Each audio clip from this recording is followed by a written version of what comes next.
The night before the wedding, Halima counted the cracks in the wall of her room the way she used to count stars when she still believed everything had a gentle ending. 16 cracks, one for each year of her life. Outside, women were laughing as they stirred pots for the morning feast. Inside, Halima sat on the edge of her mattress, holding the thin blue exercise book she had hidden beneath her clothes.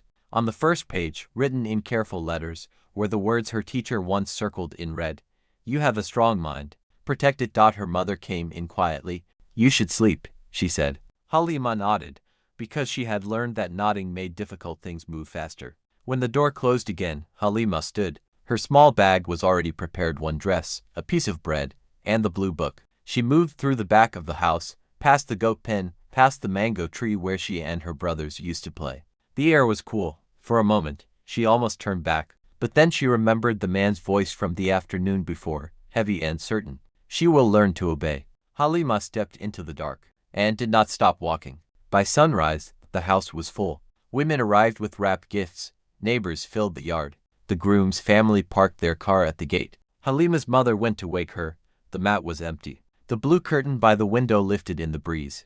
At first, her mother stood very still. Then she called Halima's name, softly, the way she used to call her when supper was ready. No answer. She ran into the yard. "She's not in her room." The laughter faded. Halima's father pushed past the visitors and entered the house. He looked once at the empty mattress, once at the open window. His chest tightened. For a moment, anger rushed into him like fire. "She has embarrassed us," someone whispered, but the words did not settle in his heart the way he expected them to.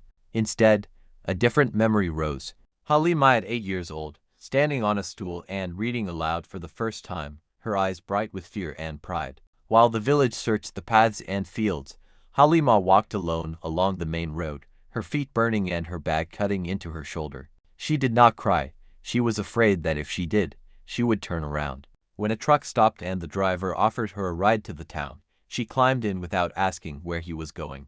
The town was loud, crowded, and careless with lonely girls. Halima learned quickly.